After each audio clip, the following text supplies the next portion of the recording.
good night, good evening. I am Rodrigo Ortega.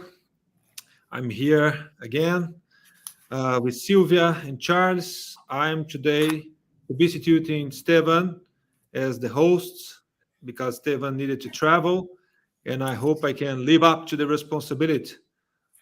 Stevan left with me today. So, as usual, I would say hello to our friends, and I will allow Silvia to greet all the people. Hi, Silvia. Hello, everyone. Good evening. Once again, we are all together. It seems time seems to go faster and faster these days. But it's always wonderful to be together. And let's hope that today we'll be able to talk about things that will be of interest for everyone and help us understand the world around us. So, boa noite a todos, boa tarde. É um prazer estar com vocês novamente hoje. E esperamos que a discussão seja uma discussão boa, que possa ajudar ao entendimento de muitas coisas que talvez a gente não entenda. Muitas bênçãos a todos. Thank you. Thank you, Silvia. Hi, Charles. Como ça va? Hi, Rodrigo. Hi, Silvia. Good morning, good afternoon, good evening to everyone. Very happy to be here again with you today to tell about this subject, this famous drawer, as we call, of extraordinary and supernatural, which is so practical to put the things that we don't understand inside. And we will try to analyze this subject a little bit better. Bonjour, bonsoir à tous. Très heureux d'être parmi vous aujourd'hui à nouveau pour parler du merveilleux et du surnaturel en vous expliquant la position spirit à ce sujet. All right. Thank you, Charles. So, thank you all once again. So, I'm Rodrigo. So, thank you for being here with us. We hope we can live up to the responsibility of speaking about this topic. It's a great topic, one of the fundamental topics of Spiritism, and I hope we can touch your heart. Hola a todos, soy Rodrigo, bienvenidos seáis todos. Es con mucho honor que estamos aquí hoy presentando esta live. El tema es muy importante, es muy interesante, es uno de los pilares de la doctrina espírita y esperamos ahí tocar el corazón de todos con esta live y cumplir con nuestra responsabilidad. Pues, so therefore, let's start with a video. So let's see if I can make use of the technological things here. So aspects. So I'll share my screen with you. So let me just see. I'll share screen, and then I'll try to share our video of today. Just let's see.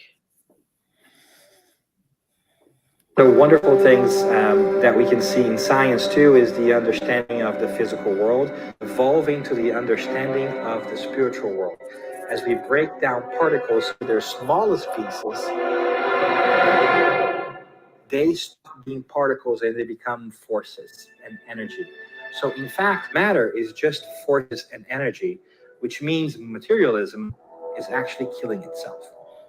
So it's a fantastic understanding of the world around us because it becomes about forces and not about matter. And one of these forces that we believe are everywhere is the force of the spirit. And now with thought, processes, and so forth, we're understanding that also has a pull, it also has a force on everything we do. And science has already shown us that there are invisible forces acting on us, magnetism, for instance. So it becomes hard for us to say, I only believe in that which my eye can see, because there are a lot of things that our eye cannot see, yet they're there. So we think that the time for the spirit, the era for the spirit is upon us, in the sense that we'll begin more and more to pay attention to these invisible forces that affect our lives, which resembles and lends credence to everything that a lot of religions and ethical philosophies have told us throughout time. There is indeed a different world out there that also plays an important role in our lives. And that's why it's so exciting to read Spiritist materials in general, because they make the connection between both science and these old traditions in a way that it makes plain to both of them that they are partially right. It is possible for us to believe in a scientific world and understand how it works, and yet be certain through experimentation and observation that there is life after life, and that the spirits of those who have come before us live on, and sometimes can come back to connect with us as well. Okay. So we are back. Let me try to give you an introduction as well to this topic, which comes from the Medium's book, The Extraordinary and the Supernatural. If the belief in spirits and their manifestations were an isolated concept, the product of a theory, then it could certainly be suspected of being illusory. But who can explain to us why it may be found to be so alive among all ancient and modern cultures and in the holy books of all known religions? Some critics claim that it's because throughout story, humans have loved the extraordinary. Then we must ask, what do you mean by extraordinary? And they would reply, whatever is supernatural. But what do you mean by supernatural? Whatever is contrary to the laws of nature. Then you are so knowledgeable about those laws that you know how to set limits on the power of God? That's an excellent question. Indeed, indeed. So let's start, Rodrigo. You are already in the run, huh?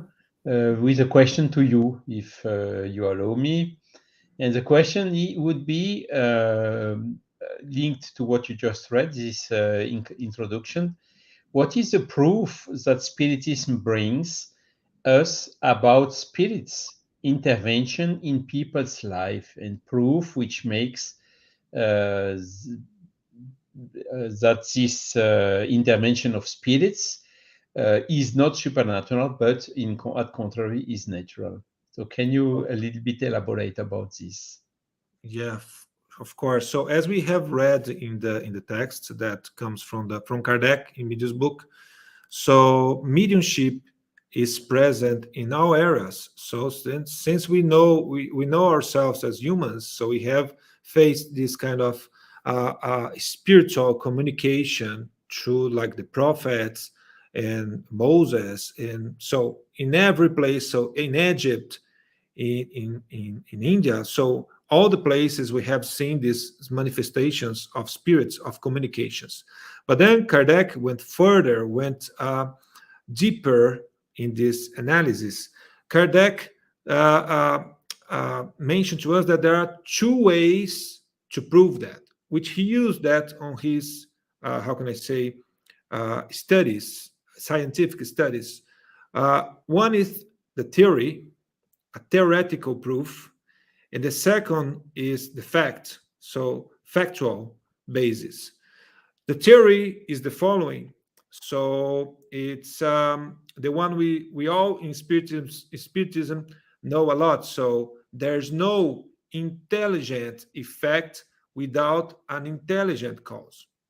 So whenever we see an intelligence in a consequence, or if we see a chair, for instance, this chair is not there by casuality or by chance. So there must be an intelligence behind the person. We know it. We are all humans. So the people who build up the chairs, so they must be intelligent enough to first of all think on a purpose for that scene, and secondly, based on that purpose, to build up a chair that fits to that purpose. And then have some engineering, like let's say behind that, to build up this chair with the materials strong enough to hold someone sitting on it. So that's the basis. So there's no, the theoretical proof is that there's no intelligent effect without an intelligent cause behind that. And then, of course, how Kardec used that on his studies. So by checking the levitating tables, so and all the mediumship or the manifestations of spirits through the mediums, he started looking at it. And by looking at it, he started receiving some answers. So first of all, it used the tables to knock on the ground or to make sounds, to demonstrate like letters, like the Ouija we use, some people use today still. So to demonstrate the letters, to compose some phrases and some answers that are intelligent. So there's an intelligence behind that. And Kardec started checking that by himself, asking questions, and he noticed that that those answers were intelligent because they were answering to intelligent questions. So there were intelligent answers to the questions, and therefore those questions or those answers were not there was no possibility after several studies or several checks that though the mediums themselves they could answer that question, because the knowledge behind the answer couldn't come from the people, from the mediums who were responding to that. So that those are the proofs that Kardec used, or the how can I say, the ways that Kardec used to prove not only to himself but to others about the intervention of spirits in our lives, and to show that this is natural. Because if that happens for some reason, and if a table levitates and it levitates on a purpose or with for some reason, and the spirits themselves they answer the question that the levitation of the tables they were possible because there were some laws, physical laws that we didn't know that before, because it is impossible with the tools we have so far to measure or to understand that, which now we know that the method or the way it was possible, it was because the spirits they were using their intelligence, their willpower to manipulate their fluids from their perispirits, and using the fluids from the mediums, and with those fluids they could like create an artificial life to the tables, and therefore the tables could levitate. But there was no derogation of the laws of God. It was natural. And then some people say, okay, but it's very difficult because there are several mediums who fake the answers. They could read so many cases. We see people, the mediums, they do some self-study or some survey in internet, in Facebook or whatever, and they have ways to answer some questions to some people, which could be firstly seen as like, oh, this was answered by spirits, but it was not. But because there are people who fake, who are false mediums, it doesn't mean that we don't have real mediums. So that's what Kardec says. So the possibility of having false things, like, it doesn't mean that we could not have the original or the true ones. And to illustrate that, and to prove to those people doing those questions, I'll be telling you a story. So the story of Euripides Barçanufo. Euripides Barçanufo was a great exponent of Spiritism in Brazil in the beginning of the 20th century. He lived in Sacramento, in Brazil, in Minas Gerais state. And he was an educator, a politician, a journalist, and also, after some time, a great spiritist medium as well. First of all, before becoming a spiritist, he was a Catholic, a very strong Catholic person. So he was very active in the Catholic Church at that time, very studying a lot the Bible and so on. But he had some questions on his mind that he couldn't have the answers. But still, he was very strict to the Catholicism. But he had an uncle called Mariano. That was the name of his uncle. And Mariano was a materialist, a strong materialist. So, but he started knowing Spiritism, and he started being interested in Spiritism and reading that. And then once he gave to Euripides the book After Death from Leon Denis, and Euripides, or at least the history says that Euripides was so astonished with the content of this book because it was answering rationally some of the questions that Euripides had on his mind that he couldn't have found yet the answers. And then he didn't know, but there was a farm called Santa Maria in Sacramento, and this farm belonged to the family, the uncles of Euripides. And in this farm, they started having these spiritist sessions or meetings, and Euripides was not aware of that. Mariano was also attending to that. Mariano, the uncle, Euripides' uncle, and they did that not only for them, but all the people who worked in the farm. They were attending to these meetings, so it was very crowded. And one day, Euripides went to participate, was invited to participate after he had read the after that book from Leon Denis. He was invited to attend to these sessions, and then he started seeing, of course, the sessions, the mediums, the spirit speaking, and he was, of course, astonished, but still skeptical about that. There's a story I saw in his there's a move telling his story as well, that he went to this session. It was fully crowded, but there were 2 seats left.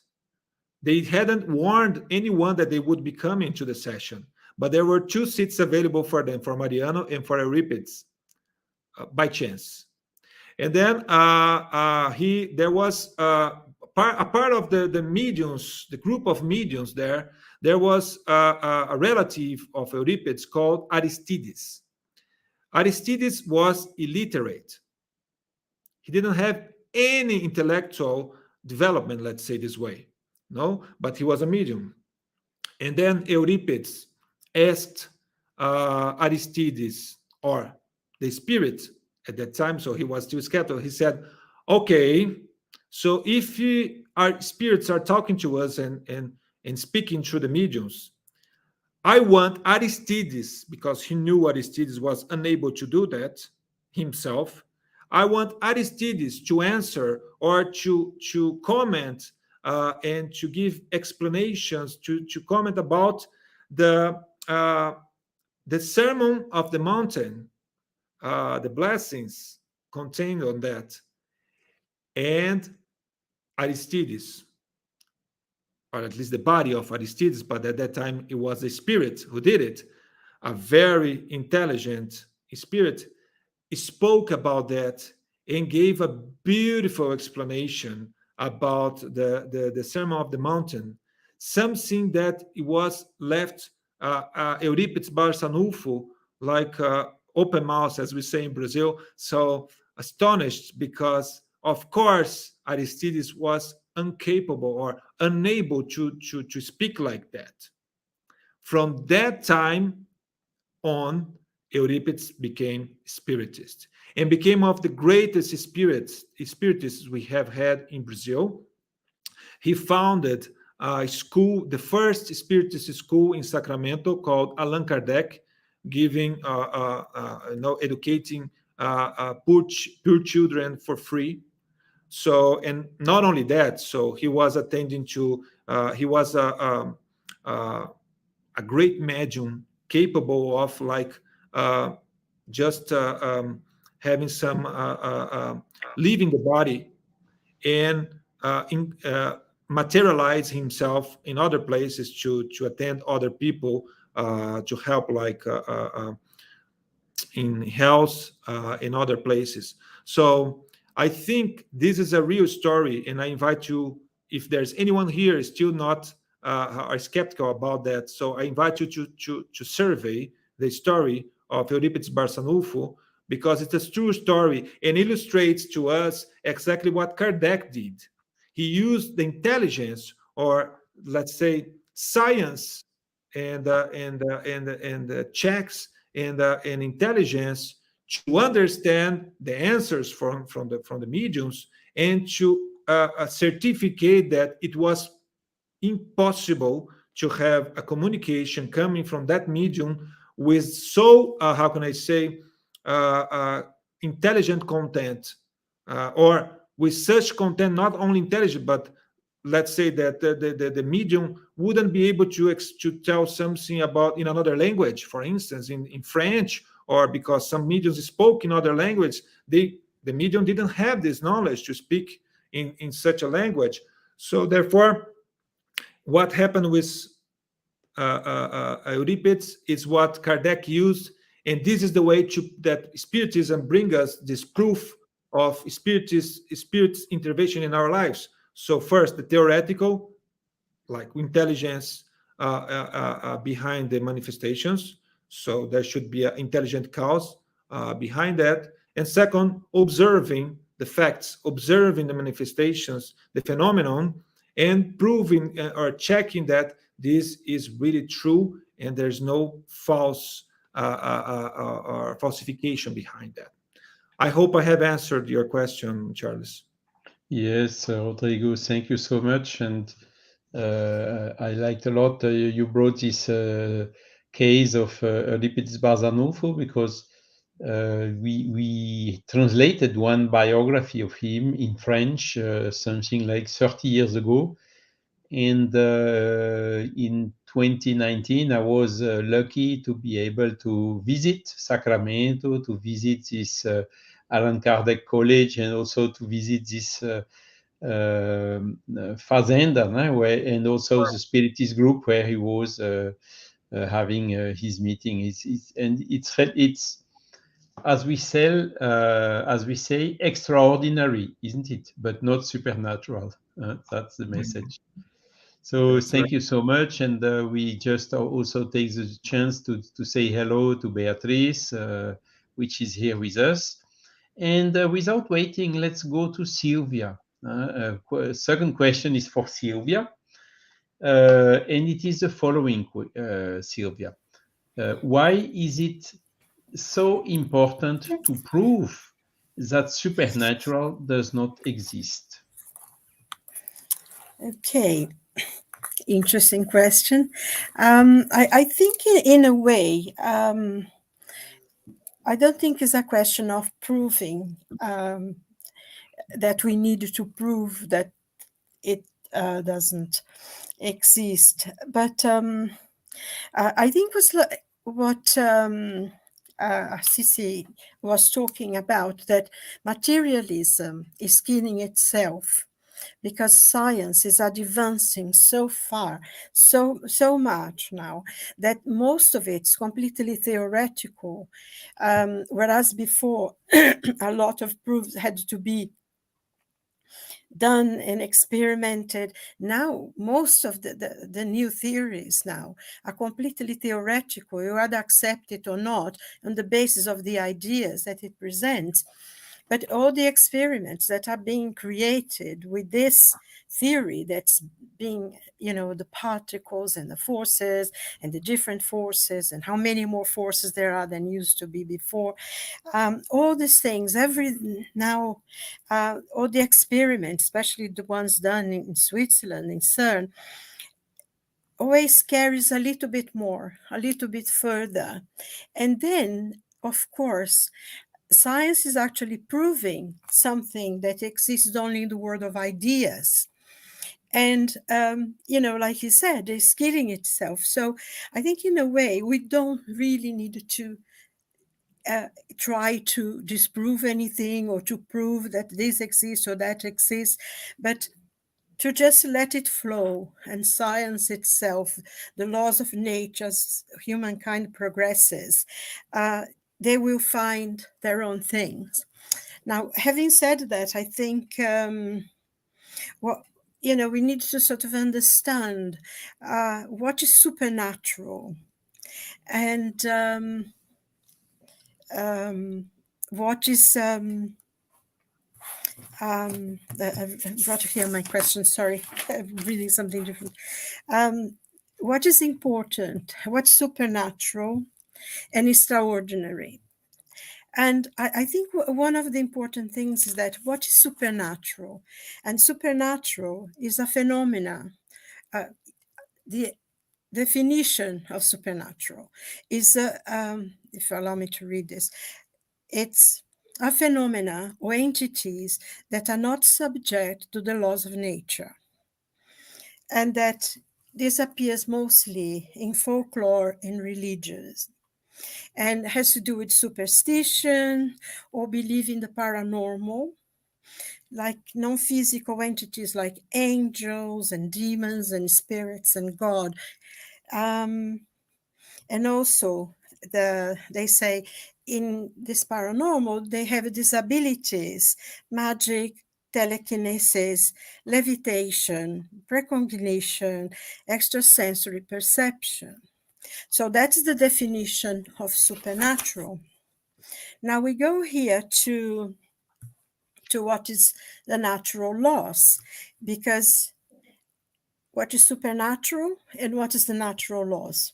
So in natural laws, the definition of natural laws is a theory of ethics and philosophy that exists in theory, in ethics and philosophy, that says that all human beings possess intrinsic values that govern their reasoning and their behavior. The natural law maintains that these rules of right and wrong are inherent in people and are not created by society or court judges. Now, if we go to the question 614 of the Spirit's book, it says, what is it to be understood by natural law? And it says is the law of nature, is the law of God. The laws of God are immutable, eternal, and perfect. And it's interesting that, and then he says here also that all the laws of nature are divine laws. God is the author of all things. And also, the Spirit's books go on to explain that God has given to all the ability of knowing his laws, but it depends on each of us how much we understand.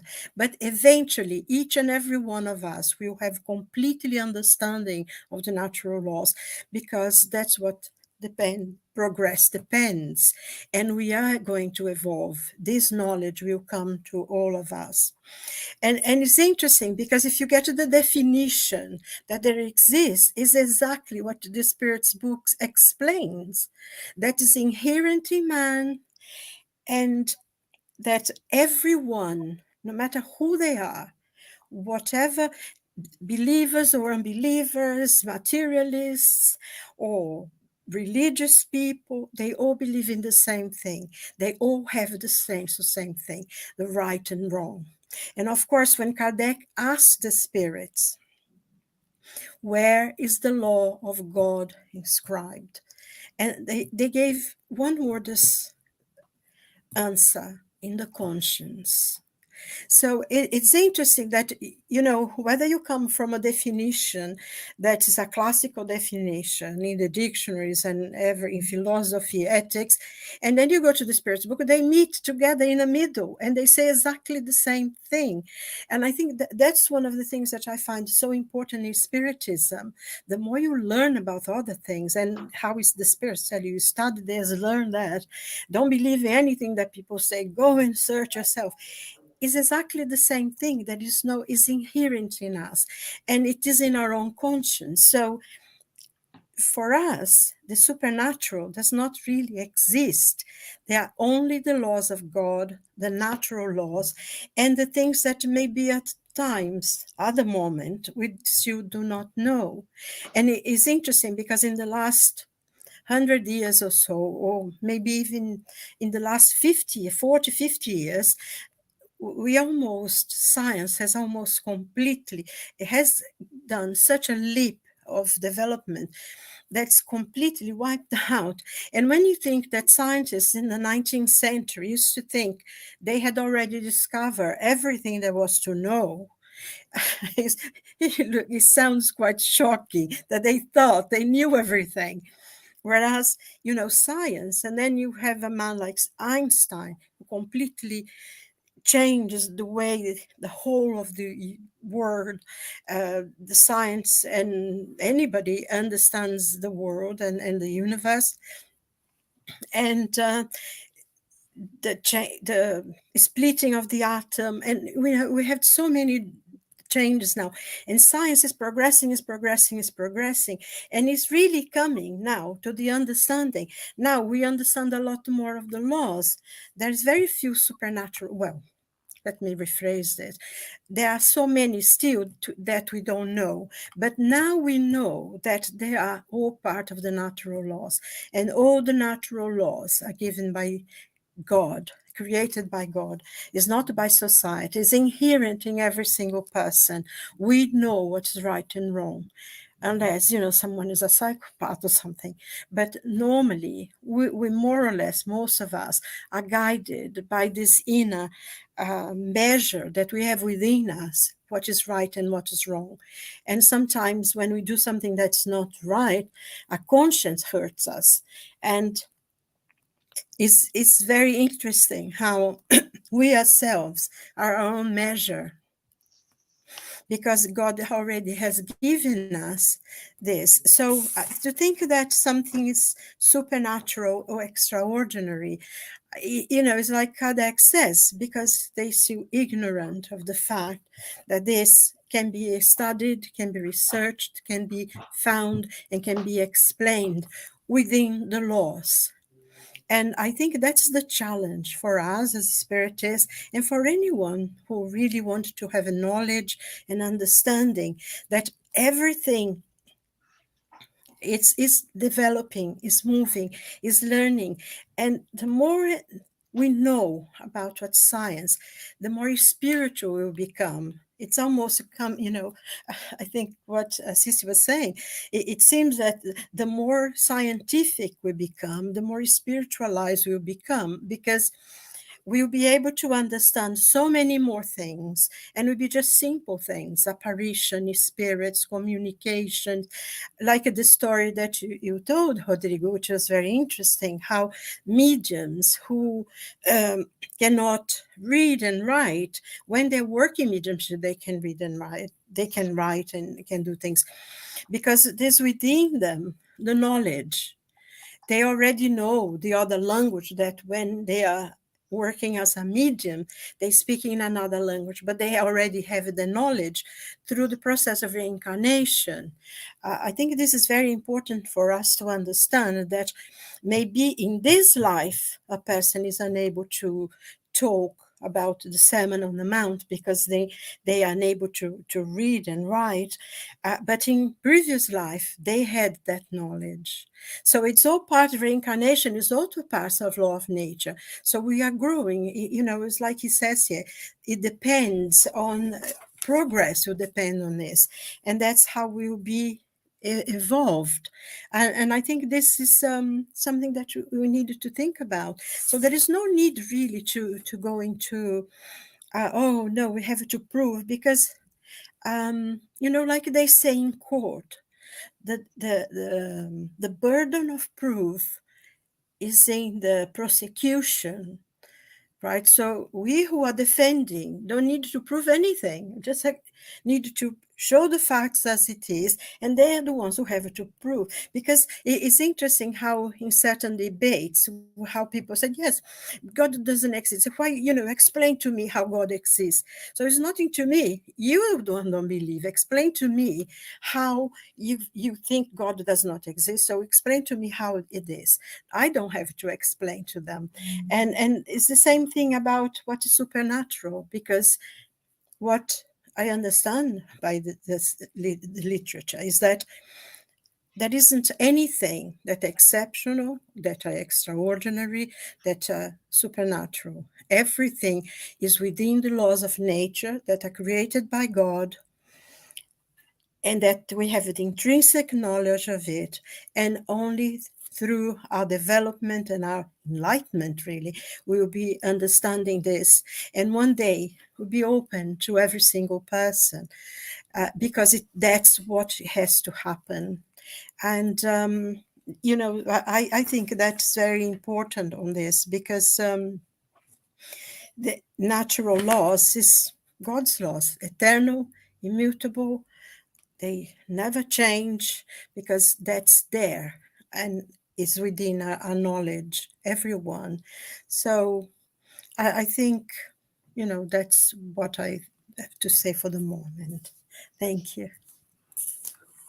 Thank you so much, Silvia. So yes, this has been great. Yes. So thank you so much. Very, very well said. So then I will be like going to Charles, and I'll shoot a question to him. So Charles, question to you is, the fact that Spiritism is proving that there's no supernatural, there's no extraordinary. So we are just basically like saying that miracles are not existing because it has an explanation which is rational, and it can be explained. If it cannot be explained now, it will be explained someday. It will be natural. So when we do that, when we, let's say, we derogate this supernatural concept, extraordinary, do we put the power and the existence of God in check, I mean, in question? Thank you for the question, Rodrigo. Indeed, it's a good one. And here I will ask the help of Allan Kardec himself. He was really loving this type of questions and answered them brilliantly. And the last book he wrote, Allan Kardec, is entitled The Genesis, the Miracles, and the Predictions According to Spiritism. So it's a book which is exactly dealing about these miracles. And interestingly, when you read the cover page of this book, on the cover page itself, there are 4 or 5 statements written. And one of them is saying like this: God proves God's greatness and power by immutability and not by the suspension of divine laws. Okay, so I found really this answer brilliant. If you think that God should do miracles to prove his strength, some people could say, hey, if he needs to make some exceptions, if he needs to depart from his natural laws, this means that the natural laws were not perfect. So God may be not so perfect as we thought. So it's exactly the opposite. What proves the God's greatnesses and power is exactly because the law of natures are so perfect that they do not need any suspension or any supernatural. There is nothing supernatural, in fact. The word supernatural has no meaning because nothing exists above nature. This is the statement of Spiritists. And this is what is then demonstrating the power of God.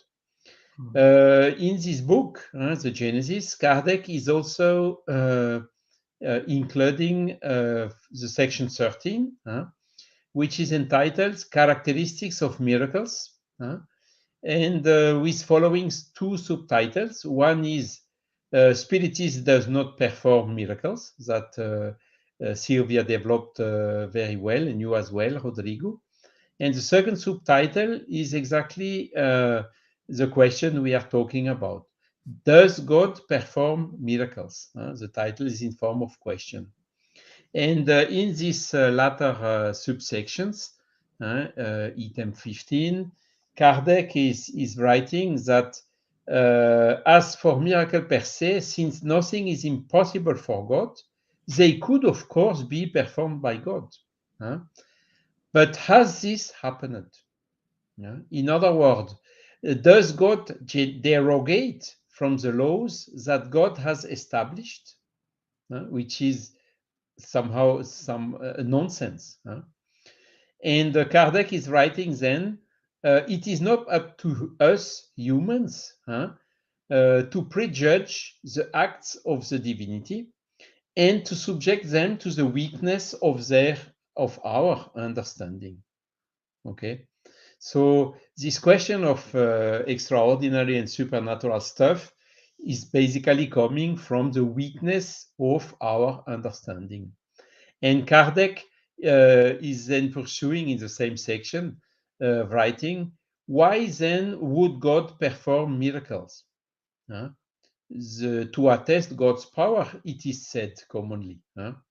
However, does not God's power manifest much more impressively through the magnificent whole of the work of creation, through the providential wisdom presiding over the tiniest part as well as the greatest in the universe, and through the harmony of the laws that govern the universe, than through a few tiny and childish derogations that any sleight-of-hand artist knows how to imitate.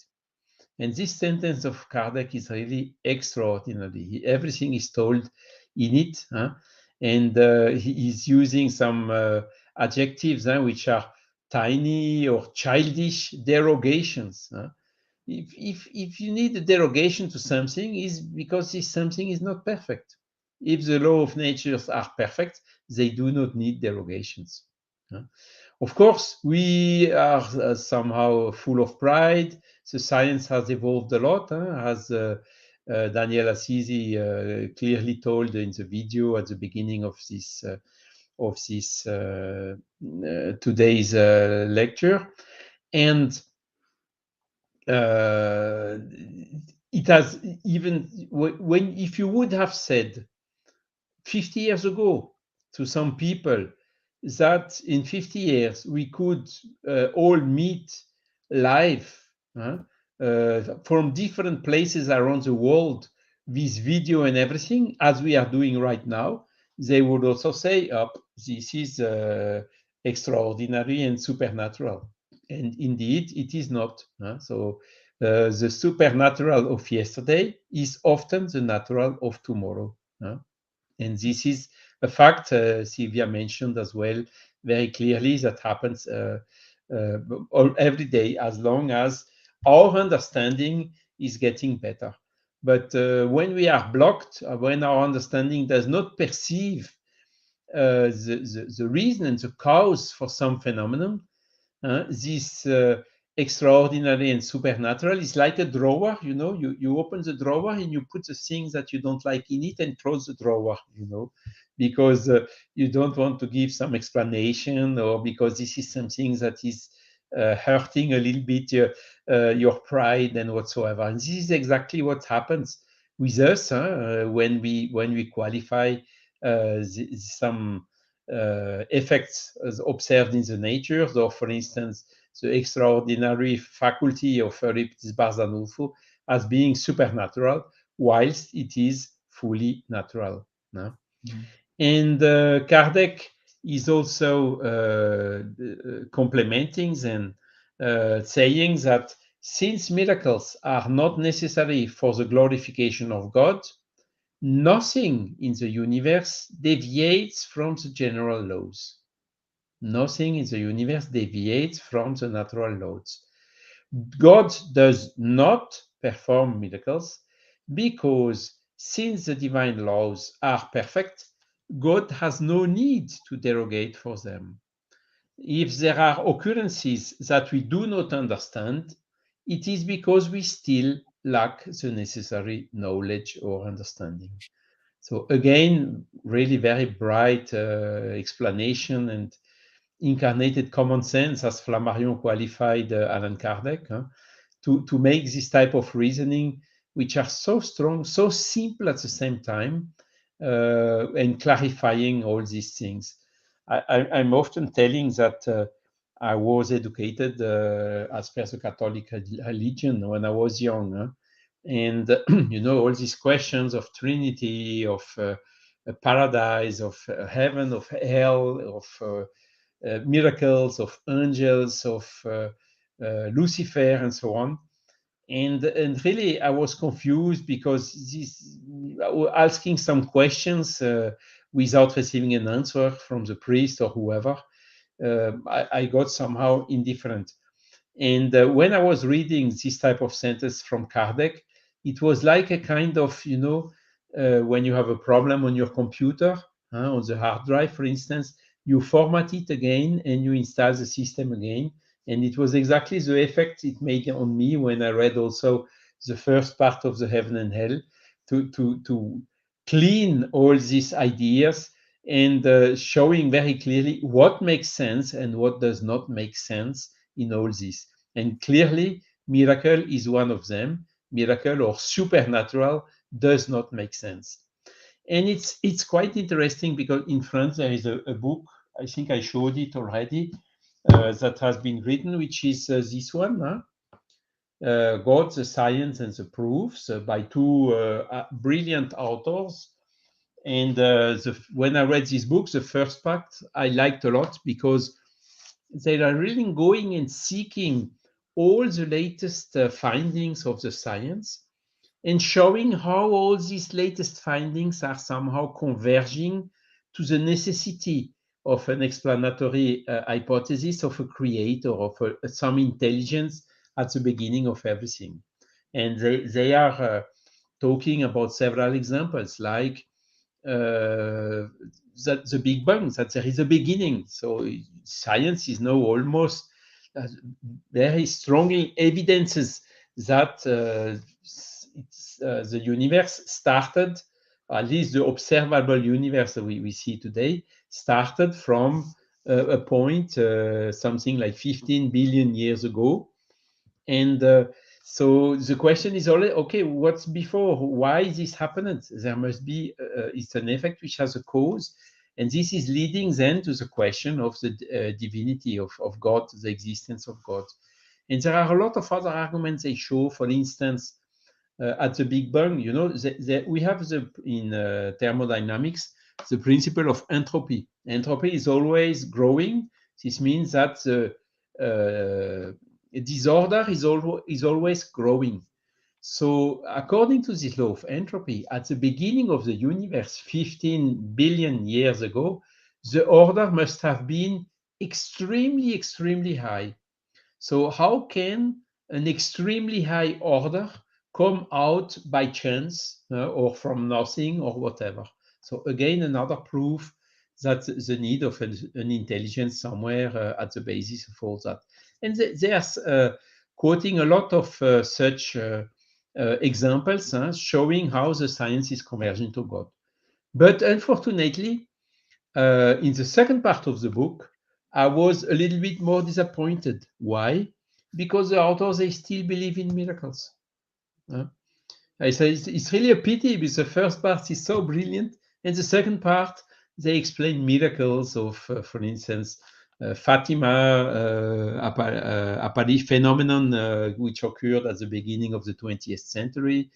And because, for instance, the history of the Hebrew people, population, and so on, and explaining several of these type of phenomenon as being miracles. And they bring the miracles as a proof of the existence of God, whilst it's making exactly the opposite effort. And you see, Kardec, 150 years ago, was much more lucid than these people, which are brilliant in the first part of the book, but still, and we can feel that it is by religious influence, believing in miracles and thinking that the fact there are miracles is necessary to explain this power of God, whilst it's exactly the opposite. But okay, let's not, how to say, criticize them too much, because again, I really admire the first part of the book, which is extremely interesting. And hopefully this book will be soon translated also into English for a broader audience. And just finishing now, you quoted already Rodrigo at the beginning in the introduction, sorry, the Medium's book, chapter 2. And this chapter 2 is exactly, the title is exactly what we are talking about today, the extraordinary and the supernatural. And the Medium's book was written in 1861, and the Genesis was written in 1867, published in 1868. And in this Medium's book, Kardec had already very clear ideas about the subject of today. And he was quoting, in addition to what we already quoted, to those who regard matter as the sole power of nature, anything that cannot be explained by the laws of matter is extraordinary and supernatural. And for them, the extraordinary is synonymous with superstition. So it's exactly what Daniel Assisi talked about in the video. It's exactly this drawer where they put the things they don't like in it. And also then adding on top to it a qualification like superstition to all the people that believe the existence of phenomena which are not explainable by the laws of matter, or who simply advance the hypothesis of the existence of the soul.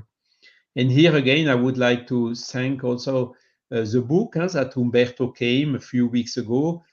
He was co-author together with Alexandre Moreira Almeida and a third lady, which is also from University of Juiz de Fora, bringing all the philosophical and also the phenomena which are leading to the existence in us of something else than just matter, means the spirit or the soul, which is independent of the physical body and which survives to it.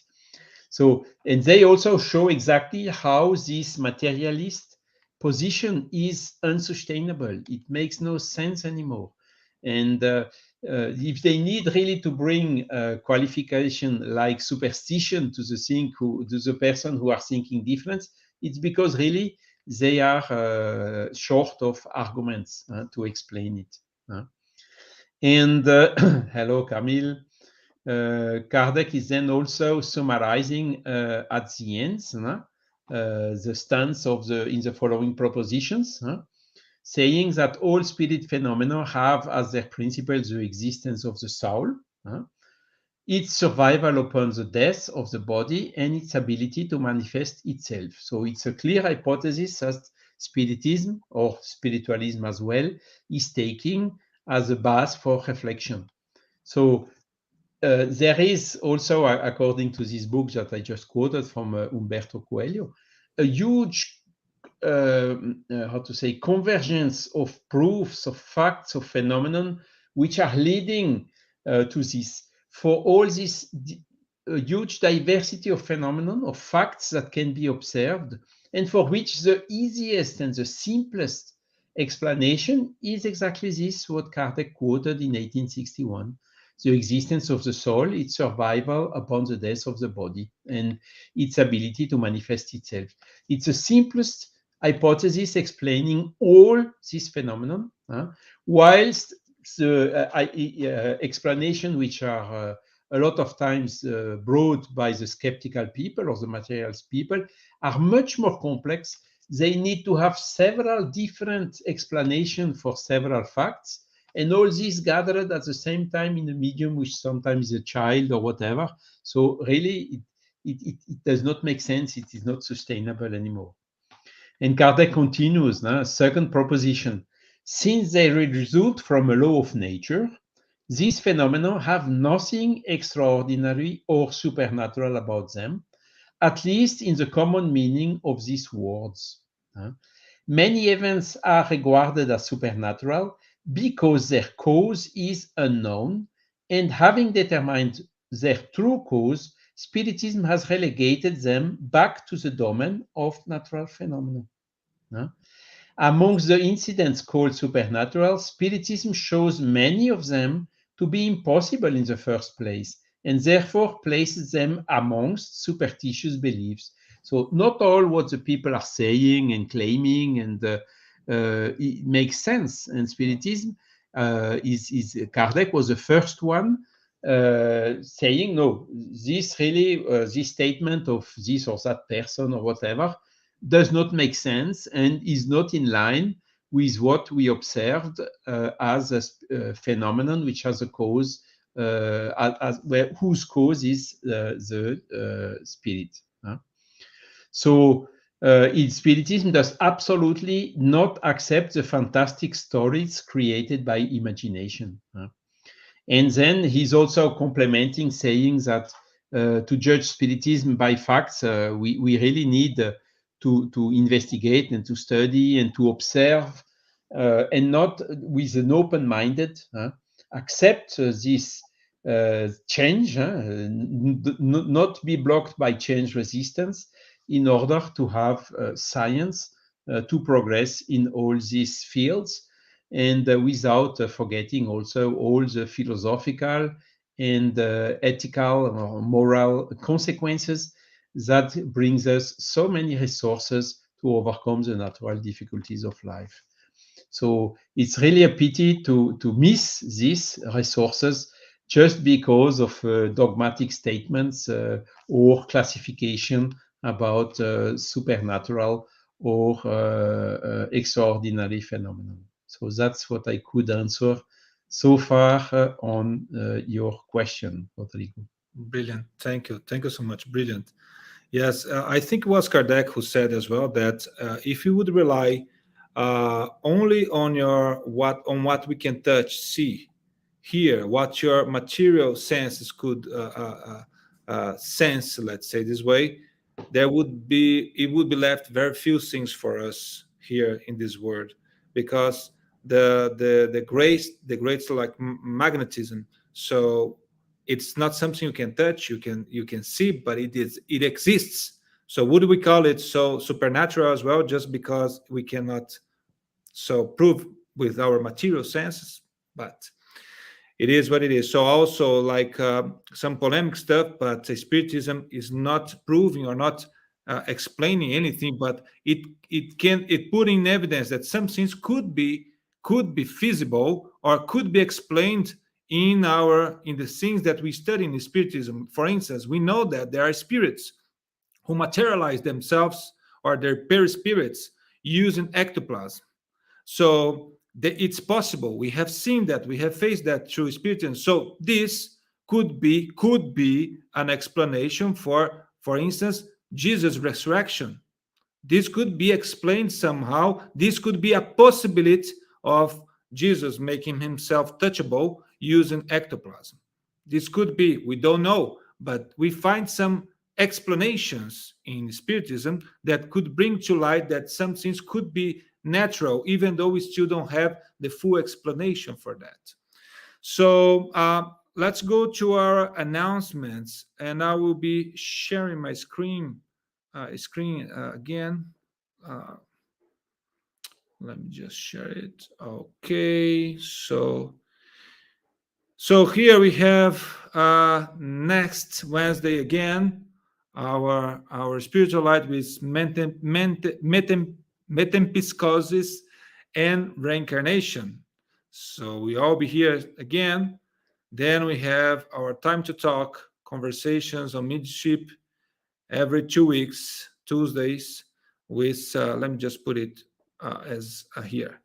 Every 2 weeks on Tuesdays with Rafael Caldas and Guilherme. Then we have the online course for the Medium's book with Guilherme Dias, Munir Gariba, and Charles. Here, the study of the book Nosso Lar, the Tuesdays, 8 p.m. to 9 p.m., and every fortnight. And on Wednesdays, 4 p.m., the UK coffee break with Munir Gariba, coffee break with Kardec. So then, of course, the donations needed. So if you want to give a high five and help the community in Brazil, so please do it. So here you have the data for you to extend your hand and to help some people practice charity. I think that's it. Let me just come back and stop sharing. All right, I think that's it for tonight. Thank you all for joining us, for being here with us. Great topic, great discussions. Thank you, Charles. Thank you, Silvia. So hope to see you next Wednesday. So bye-bye, everyone. Until next Wednesday. See you all. Have a great night. Great end of the week. Bye-bye. Au revoir. Thank you.